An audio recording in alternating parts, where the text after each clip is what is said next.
ಅಲ್ಲಿ ಯಾರು ಅರ್ಹರಿದ್ದಾರೆ, ಯಾರು ಬಹಳ ದೀರ್ಘ ವರ್ಷದಿಂದ ವಾಸ ಮಾಡ್ತಾ ಇದ್ದಾರೆ ಮತ್ತು ಅವರು ಕರ್ನಾಟಕದಲ್ಲಿ ಬಂದಿದ್ದಾರೆ, ಇವುಗಳನ್ನು ಅರ್ಹತೆಯನ್ನು ಪರಿಶೀಲನೆ ಮಾಡಿ ಯಾರು ಅರ್ಹರಿದ್ದಾರೆ ಮುಖ್ಯಮಂತ್ರಿಗಳ ಸೂಚನೆಯ ಪ್ರಕಾರ ಅರ್ಹರಿರುವಂಥವರ ಪಟ್ಟಿಯನ್ನು ತಯಾರು ಮಾಡಲಿಕ್ಕೆ ಹೇಳಿದ್ದೇವೆ.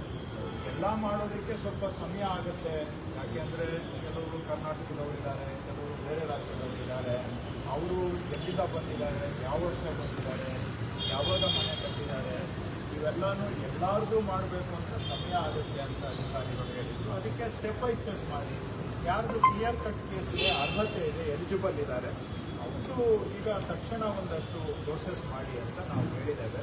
ಆದರೆ ಸ್ಪಷ್ಟವಾಗಿ ಅವ್ರಿಗೆ ಹೇಳಿದ್ದೇವೆ, ಅರ್ಹತೆಯನ್ನು ಪರಿಶೀಲಿಸಲೇಬೇಕು.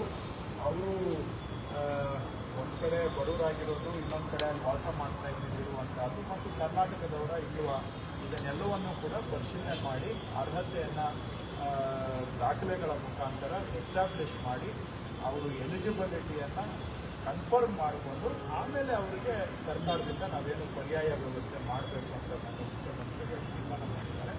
ಅದರ ಪ್ರಕಾರವಾಗಿ ಅವರಿಗೆ ಪರ್ಯಾಯ ವ್ಯವಸ್ಥೆ ಮಾಡೋದು ಅನ್ನುವಂಥದ್ದು ಹೇಳಿದ್ದೇವೆ.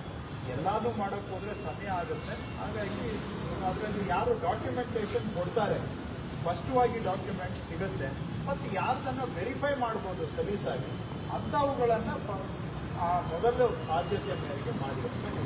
ಸರ್, ಕರಂಗ್ಲಾದವರು ಎಷ್ಟು ಬೆಳವಣಿಗೆಗಳಾಯ್ತು ಸರ್, ದಿಢೀರಂತ ಮನೆ ಕೊಡಬೇಕು, ಹೊಸ ವರ್ಷಕ್ಕೆ ಕೊಡಬೇಕು ಡಿಸೈನ್ ತಗೊಂಡು ಸರ್ಕಾರಕ್ಕೂ ಡ್ಯಾಮೇಜ್ ಅಂತ ಮಾಡ್ಕೊಂಡ್ರು. ಈಗ ಎಲಿಜಿಬಿಲಿಟಿಯನ್ನು ಅರ್ಹತೆ ಡಾಕ್ಯುಮೆಂಟ್ ವೆರಿಫಿಕೇಷನ್ ಮಾಡದೆ ನಾವೇನು ಮಾಡೋದಿಲ್ಲ. ಸೊ ಡಾಕ್ಯುಮೆಂಟ್ ವೆರಿಫಿಕೇಷನ್ ಮಾಡಿಕೊಂಡು ಅವರು ಎಲಿಜಿಬಲ್ ಇದ್ದಲ್ಲಿ ಮಾತ್ರ ಮುಂದಿನ ಹೆಜ್ಜೆ ಇಡುವಂಥದ್ದು. ಮಾಡೋ ಕೆಲಸವನ್ನು ಬೇಗ ಮಾಡಿ ಅಂತ ನಾವು ಹೇಳ್ತೀವಿ. ಸರ್, ಈಗ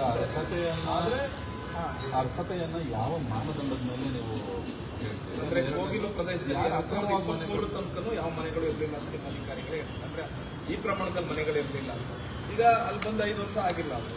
ಅದು ಹೇಗೆ ಅಂದ್ರೆ ಈಗ 1-2 ವರ್ಷದಿಂದ ಈಚೆಗೆ ಮನೆಗಳು ಕಟ್ಕೊಂಡಿರೋರು ಅಂಥವ್ರನ್ನೆಲ್ಲ ನಾವು ಪ್ರಯಾರಿಟಿ ಅಂತ ಕನ್ಸಿಡರ್ ಮಾಡಿಲ್ಲ. ಅದು ಅರ್ಹತೆ ಆಗೋದಿಲ್ಲ. ಯಾರು ಬಹಳ ವರ್ಷದಿಂದ ಅಲ್ಲಿ ವಾಸ ಮಾಡ್ತಾ ಇದ್ದಾರೆ ಅವರನ್ನ ಕನ್ಸಿಡರ್ ಮಾಡಬೇಕು ಮತ್ತು ಡಾಕ್ಯುಮೆಂಟ್ಸ್ ಅನ್ನ ನೋಡಬೇಕು, ಅವರು ಯಾವ ಊರಿನವರು ಅನ್ನೋದನ್ನ ನೋಡಬೇಕು.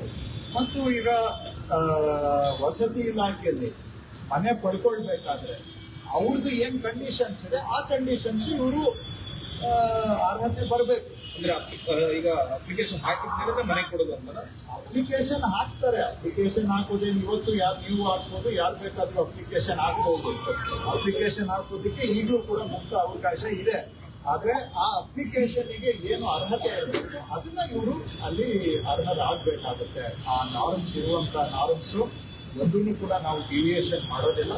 ಆ ನಾರ್ಮ್ಸ್ ಪ್ರಕಾರ ಯಾರು ಎಲಿಜಿಬಲ್ ಇರ್ತಾರೆ ಅವ್ರಿಗೆ ಮಾತ್ರ ಕನ್ಸಿಡರ್ ಮಾಡಿ. ಸರ್, ಈಗ ಮನೆ ತಗೊಳ್ಳಿಕ್ಕೆ ಹಾಗಂತೇಳಿ ಎಲ್ಲರಿಗೂ ಅರ್ಹರಾಗ್ತಾರೆ ಇಲ್ವಾ ಅದು ಅರ್ಹತೆ ಪರಿಶೀಲನೆ ಆದ್ಮೇಲೆ ಗೊತ್ತಾಗುತ್ತೆ. ಅರ್ಹತೆ ಇರುವಂತವ್ರಿಗೆ ಕೊಡುವ. ತಕ್ಷಣಕ್ಕೆ ಡಾಕ್ಯುಮೆಂಟ್ ಕ್ಲಿಯರ್ ಇರುವಂತದ್ದು ಎಷ್ಟು ಅನ್ನೋದು ಇದೆಯಾ ಸರ್? 11 ಲಕ್ಷದಿಂದ 10 ಲಕ್ಷ ಮನೆ ತಗೊಳ್ಳಿಕ್ಕೆ ಆಗುತ್ತೆ ಸರ್ಕಾರದಿಂದ ಮಾಡೋದು. ಅಂದ್ರೆ ಸಬ್ಸಿಡಿ ಏನಾದ್ರು ಮತ್ತು ಕೊಡ್ಲಿಕ್ಕೆ ಮುಂದುವರಿಸಿದ್ರೆ ಅಂದ್ರೆ ಕೆಲವು ತೀರ್ಮಾನ ಮಾಡಿದ್ದಾರೆ. ಆ ತೀರ್ಮಾನ ಬಿಟ್ಟು ಬೇರೆ ಯಾವುದು ಚರ್ಚೆ ತಕ್ಷಣಕ್ಕೆ ಮುಖ್ಯಮಂತ್ರಿಗಳ ಹಂತದಲ್ಲಿ ಏನ್ ತೀರ್ಮಾನ ಆಗಿದೆ ಅದೇ ತೀರ್ಮಾನ. ಅದನ್ನ ಬಿಟ್ಟು ಬೇರೆ ಯಾವುದು ಫೈನಾನ್ಷಿಯಲ್ ಸಬ್ಸಿಡಿ ಕೊಡೋದ್ರ ಚರ್ಚೆ ಇದೆ. ಮುಖ್ಯಮಂತ್ರಿಗಳು ಏನ್ ಘೋಷಣೆ ಮಾಡಿದ್ದಾರೆ ಅಷ್ಟೇ ತಕ್ಷಣಕ್ಕೆ ಬೇರೆ ಯಾವುದು ಚರ್ಚೆ. ಈ ತಕ್ಷಣಕ್ಕೆ ದಾಖಲೆಗಳು ಕ್ಲಿಯರ್ ಇರುವಂತದ್ದು ಇಷ್ಟು ಅಷ್ಟು ಅಂತ ನಾನು ಯಾಕೆ ಹೇಳಿ, ನಾನು ಹೇಳೋದ್ರಿಂದ ಅದು ಅಧಿಕಾರಿಗಳ ಮೇಲೆ ಇನ್ಫ್ಲೂಯೆನ್ಸ್ ಆಗುತ್ತೆ. ನಾವು ಸ್ಪಷ್ಟವಾಗಿ ಅರ್ಹತೆ ದಾಖಲೆಗಳು ಪರಿಶೀಲನೆ ಮಾಡಿ ಮಾಡ್ತೀವಿ. ಎಷ್ಟು ಕಮ್ಮಿ ಆಗುತ್ತಾ ಜಾಸ್ತಿ ಆಗುತ್ತಾ, ಅದು ಜಾಸ್ತಿ ಎಲಿಜಿಬಲ್ ಆದ್ರೆ ಜಾಸ್ತಿ ಆಗುತ್ತೆ, ಜಾಸ್ತಿ ಜನ ಎಲಿಜಿಬಲ್ ಆದ್ರೆ ಜಾಸ್ತಿ ಜನ ಆಗುತ್ತೆ, ಕಮ್ಮಿ ಜನ ಎಲಿಜಿಬಲ್ ಆದ್ರೆ ಕಮ್ಮಿ ಜನ ಆಗುತ್ತೆ. ಸರ್, ಮೊದಲ ಹಂತದಲ್ಲಿ ಯಾವಾಗ ಮನೆ ಕೊಡಬೇಕು ಅಂತ ಫೈನಲ್ ಆಗಿದೆ ಸರ್? ನಾವೊಂದು 3 days ಅಲ್ಲಿ ಎಷ್ಟಾಗುತ್ತೆ ಅಷ್ಟು ಎಲಿಜಿಬಿಲಿಟಿಯನ್ನ ನೋಡಿ ಅಂತ ಹೇಳಿದ್ದೇವೆ. ಬಟ್ ಎಲ್ಲೂ ಕೂಡ ಯಾವುದೇ ನೀವು ಏನೇನು ಸರ್ಕಾರದ ಮಾರ್ಗಸೂಚಿಗಳು ಇದಾವೆ ಮತ್ತು ಮಾನದಂಡಗಳಿದಾವೆ ಅವುಗಳಲ್ಲಿ ಒಂದೂ ಕೂಡ ಕಿಂಚಿತ್ತೂ ಸಡಿಲ ಮಾಡುವ ಪ್ರಶ್ನೆ ಇಲ್ಲ. ಅಲ್ಲಿ ಚಾಲ್ತಿಯಲ್ಲಿರ್ತಕ್ಕಂಥ ಮಾನದಂಡ ಮತ್ತು ಮಾರ್ಗಸೂಚಿ 100ಕ್ಕೆ 100 ಕೂಡ ಅದನ್ನ ನೀವು ಸ್ಯಾಟಿಸ್ಫೈ ಮಾಡಿಕೊಂಡು ಅರ್ಹತಾ ಪಟ್ಟಿಯನ್ನ ಮಾಡಿ. ಇದನ್ನ ಮಾಡಬೇಕು ಅಂದ್ರೆ ಸಮಯ ಆಗುತ್ತೆ, ಹೌದು ಆಗುತ್ತೆ. ಹಾಗಂತೇಳಿ ಯಾವ್ದು ಗೈಡ್ಲೈನ್ಸ್ ಅನ್ನ ನಾವು ಬೈಪಾಸ್ ಮಾಡಕ್ಕೂ ತಯಾರಿಲ್ಲ. ಸೊ ಎಲ್ಲಾರ್ಗೂ ಈ ಮಾನದಂಡವನ್ನ ಅಪ್ಲೈ ಮಾಡಿ ಎಲಿಜಿಬಿಲಿಟಿಯನ್ನ ನೋಡ್ಬೇಕಾದ್ರೆ ಸಮಯ ಬೇಕಾಗುತ್ತೆ ಅಂದ್ರೆ ಹಂಗಾದ್ರೆ ಸ್ಟೆಪ್ ಬೈ ಸ್ಟೆಪ್ ಮಾಡಿ ಅಂತ ಹೇಳಿ. ಅರ್ಹತೆ ಇಲ್ದಿದ್ದವ್ರಿಗೆ ಏನು ಸರ್, ಅಂದ್ರೆ ಇನ್ನೂ ಕೂಡ ಅಲ್ಲೇ ಉಳ್ಕೊಂಡಿದ್ದಾರೆ ಅವರು ಕೆಲವೊಂದಿಷ್ಟು ಜನ. ಇದು ಫಸ್ಟ್ ಯಾರು ಅರ್ಹರಿದ್ದಾರೆ ಅವರು ವೆರಿಫಿಕೇಶನ್ ಆಗ್ಲಿ, ಅದು 1 by 1 ಸಾಲ್ವ್ ಮಾಡೋಣ. ಸರ್, ಬಾಂಗ್ಲಾ ಮುಸುರುಕೋರು ಇದ್ದಾರೆ ಅಂತ ಹೇಳ್ತಾ ಇದ್ದಾರೆ ಬಿಜೆಪಿ ಅವರು. ಆ ತರದ್ದು ಏನಾದ್ರು ಬಾಂಗ್ಲಾ ಮುಸುರುಕೋರು ಇದ್ದಾರೆ? ಸೆಂಟ್ರಲ್ ಗವರ್ಮೆಂಟ್ ಐಪಿ ಅವರು ಏನ್ ಮಾಡ್ತಾ ಇದ್ದಾರೆ? ಐಪಿ ಅವರು ಸೆಂಟ್ರಲ್ ಗವರ್ಮೆಂಟ್ ಐಪಿ ಇಂದ ಹೊರದೇಶದವರು ಬಂದು ದೇಶದಲ್ಲಿ ಅನಧಿಕೃತವಾಗಿ ವಾಸ ಮಾಡ್ತಾ ಇದ್ದಾರೆ ಅಂದ್ರೆ ಅದನ್ನ ಪತ್ತೆ ಮಾಡಿ ಕ್ರಮ ಕೈಗೊಳ್ಬೇಕಾಗಿರೋದು central government. Central government BJP ಇದೆ, ಅವ್ರು ಬಂದು ಯಾರಿದ್ದಾರೆ ಅಂತ ಅವ್ರಿಗೆ ಪಟ್ಟಿ ಕೊಡ್ಲಿ. ಬೆಂಗಳೂರಲ್ಲಿ 25 ವರ್ಷ ಯಾವ ಊರ್ನವರು ಅನ್ನೋದನ್ನ ದೃಢೀಕರಣ ಮಾಡ್ಕೊಡಿ ಅಂತ ನಾವು ಹೇಳಿದ್ದೇವೆ. ನಾವೇನ್ ನಮ್ ಕೆಲಸ ಮಾಡೋದಿಲ್ಲ ಅಂತ ಹೇಳ್ತಾ ಇಲ್ಲ, ನಮ್ ಕೆಲಸ ನಾವು ಮಾಡ್ತೇವೆ. ಯಾವ ಊರು ಯಾವ ರಾಜ್ಯ ಏನು ಎಲ್ಲವನ್ನು ಕೂಡ ಪತ್ತೆ ಮಾಡಬೇಕು ಅಂತ ನಾವು ಹೇಳಿದ್ದೇವೆ. ಅದಕ್ಕೂ ಮೀರಿ ಸೆಂಟ್ರಲ್ ಗವರ್ಮೆಂಟ್, ಹೋಮ್ ಡಿಪಾರ್ಟ್ಮೆಂಟ್ ದೇಶದಲ್ಲಿ ಯಾರು ನುಸುಳುಕೋರ ವಿರುದ್ಧ ಕಾನೂನು ಕಾಯ್ಬೇಕಾಗಿರೋದು ಸೆಂಟ್ರಲ್ ಗವರ್ಮೆಂಟ್ ಕೆಲಸ. ಅವ್ರೇನ್ ಮಾಡ್ತಾ ಇದ್ದಾರೆ? ಬಿಜೆಪಿ ರಾಜ್ಯದ ನಾಯಕರು ಅವರ ಕೇಂದ್ರದ ವರಿಷ್ಠರ ಮೇಲೆ ಆರೋಪ ಮಾಡ್ತಾ ಇದ್ದಾರೆ.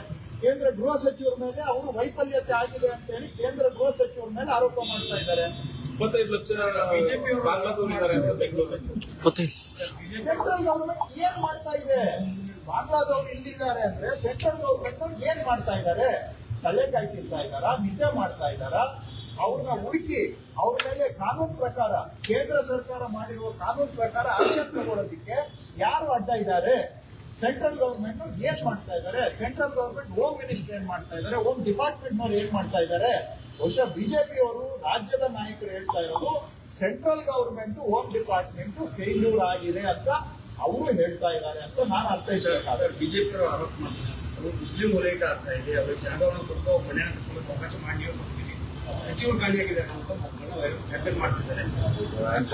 ಅವ್ರು ಹೇಳಿದ್ದೆ ವೇದ ವಾಕ್ಯ ಆಗೋದಾಗಿದ್ರೆ ನಮ್ಮನ್ನ ಯಾಕಪ್ಪ ಸರ್ ಕೊನೆ ಪ್ರಶ್ನೆ ಸರ್, ಕೊನೆ ಆಯ್ತು, ಹೇಳು, ಪೂರ್ತಿ ಕೇಳಿಸ್ಕೊಳ್ಳಿ. ಆಯ್ತು, ನಮ್ದು ಸಮಜಾಯಿಸಿ ನೀವು ನೋಡಿಲ್ಲ, ನಮ್ ಕೆಲ್ಸನೂ ನೋಡಿಲ್ಲ, ನಾವಿದು ನೋಡಿಲ್ಲ. ನೋಡಿದ್ವಿ ಸರ್. ಮತ್ತೆ ಅವ್ರು ಹೇಳಿದ್ದಕ್ಕೆ ಏನ್ ಹೇಳ್ಬೇಕು ಅಂತ ಹೇಳಿದ್ರೆ ನಾನು ಬರ್ಬೇಕಾ? ಏನ್ ಹೇಳ್ಬೇಕು? ಅವ್ರು ಹೇಳಿದ್ದಕ್ಕೆಲ್ಲ ಉತ್ತರ ಹೇಳಕ್ಕಾಗುತ್ತೆ. ಸುಮ್ಮನೆ ಅವರು ಗಾಳಿಯಲ್ಲಿ ಈಗ ಬಾಂಗ್ಲಾದವರು ಅಂತ ಹೇಳ್ತಾರೆ. ಏನ್ ಮಾಡ್ತಾ ಇದ್ದಾರೆ ಬಿಜೆಪಿ ಗವರ್ಮೆಂಟ್, ಸೆಂಟ್ರಲ್ ಗವರ್ಮೆಂಟ್? ಅದನ್ನ ಅವರು ಉತ್ತರ ಕೊಡ್ಲಿ ನಮ್ಮ ಪ್ರಶ್ನೆಗೆ. ಇದೆಲ್ಲ ಅತಿಕ್ರಮಣ ಆಗಿರೋದು 2021ರಲ್ಲಿ. ಯಾವ ಸರ್ಕಾರ ಇತ್ತು? ಇದೇ ಬಿಜೆಪಿ ಸರ್ಕಾರ ಇತ್ತು ರಾಜ್ಯದಲ್ಲಿ. ಹಂಗಾದ್ರೆ ಅವರೇ ಮಾಡಿಸಿರೋದು ಇದನ್ನೆಲ್ಲ. ಇವತ್ತು ಅವರೇ ಮಾಡಿಸ್ಬಿಟ್ಟು ಸುಮ್ಮನೆ ಇಲ್ಲಿ ನಾಟಕ ಆಡ್ತಾ ಇದ್ದಾರೆ. ಆವತ್ತು ಎಲ್ಲೋಗಿದ್ರು? 21ನೇ ವರ್ಷದಲ್ಲಿ ಅತಿಕ್ರಮಣ ಜಾಸ್ತಿ ಆಗಿರೋದು ಆ ಕಾಲದಲ್ಲೇ. ನಾವು ಬಂದು ಈಗ ತೆರವು ಮಾಡಿದ್ದೇವೆ. ಅತಿಕ್ರಮಣ ಮಾಡಿಸಿದವರು ಏನ್ ಮಾಡ್ತಾ ಇದ್ರು? ಇವತ್ತು ಬಂದು ಇವರು ನಾಟಕ ಆಡ್ತಾ ಇದಾರಲ್ಲ, ಏನ್ ಮಾಡ್ತಾ ಇದ್ರು ಇವರು ಅತಿಕ್ರಮಣ ಮಾಡ್ತಾ ಇದ್ದಾಗ? ಬಿಜೆಪಿ ಅವರು ಇವರು ಸ್ಪಾನ್ಸರ್ಶಿಪ್ ಅಲ್ಲಿ ಅತಿಕ್ರಮಣ ಆಗಿದೆ ಅಂತ ಹೇಳ್ಬಹುದಲ್ವಾ? ಹಾಗಾದ್ರೆ ಅರ್ಥ ಆಗೇ ಬರುತ್ತಾ ಇಲ್ವಾ? ನಾವೀಗ ಆಕ್ಷನ್ ತಗೊಂಡಿದ್ದೇವೆ. ಆದ್ರೆ ಬಡವರು ಇದ್ದಾರೆ, ಮಾನವೀಯ ನೋಡಿ, ಸರ್ಕಾರದಲ್ಲಿ ಕಾನೂನು ಮುಖ್ಯ, ಆದ್ರೆ ಎಲ್ಲೋ ಒಂದು ಕಡೆ ಮಾನವ ಧರ್ಮ ಅಂತ ಇರುತ್ತೆ. ಸರ್ಕಾರದಲ್ಲಿ ಇರೋರಿಗೆ ಒಂದು ತಾಯಿ ಹೃದಯನೂ ಇರಬೇಕು. ಬಡವರಿಗೆ, ಅವರು ಎಲಿಜಿಬಲ್ ಇರುವಂತವರಿಗೆ ಪರ್ಯಾಯ ವ್ಯವಸ್ಥೆ ಮಾಡಿಕೊಡುವಂತದ್ದು ಅಷ್ಟೇ ನಾವು ಮಾಡ್ತಾ ಇದ್ದೇವೆ. ಇದು ಮಾನವ ಧರ್ಮ. ಅದರಲ್ಲಿ ಎಲ್ಲಾ ಜಾತಿಯವರು ಇದ್ದಾರೆ, ಎಲ್ಲಾ ಧರ್ಮದವರು ಇದ್ದಾರೆ. ಏನ್ ಒಂದೇ ಜಾತಿ ಒಂದೇ ಧರ್ಮದವರು ಇದ್ದಾರೆ? ನಿಮ್ಗೆ ಬರೀ ಹಂಗೆ ಕಾಣಿಸ್ತಾ ಇರ್ಬೋದು ಅಷ್ಟೇ. ಅದರಲ್ಲಿ ಎಲ್ಲಾ ಜಾತಿ ಧರ್ಮದವರು ಕೂಡ ಇದ್ದಾರೆ. ಎಲ್ಲರಿಗೂ ನಾವು ಸಮಾನಾಂತರವಾಗಿ ಸರ್ಕಾರ ಅವರೆಲ್ಲರ ನೋವನ್ನು ಪರಿಗಣಿಸ್ತಾ ಇದೆ. ಅರ್ಹತೆ ಆಧಾರದ ಮೇಲೆ ಅವ್ರಿಗೆ ಏನೇ ಪರಿಹಾರ ಕೊಡಬೇಕಾದ್ರೂ, ಪರ್ಯಾಯ ವ್ಯವಸ್ಥೆ ಮಾಡಬೇಕಾದ್ರೂ ಕೂಡ ಅರ್ಹತೆಯನ್ನ ಖಾತ್ರಿಪಡಿಸಿಕೊಂಡು ಧರ್ಮ ರಹಿತವಾಗಿ, ಧರ್ಮಾತೀತವಾಗಿ ಎಲ್ಲರಿಗೂ ಕೂಡ ಒಂದೇ ನ್ಯಾಯವನ್ನು ನಾವು ಕೊಡುವಂತ ಕೆಲಸ ಮಾಡಿ. ಸರ್ ಕೊನೆ ಪ್ರಶ್ನೆ ಸರ್, ಸರ್ ಕೊನೆ ಪ್ರಶ್ನೆ ಸರ್, ಸರ್ ಕೊನೆ ಪ್ರಶ್ನೆ ಸರ್, ನಿಮ್ದೆಲ್ಲ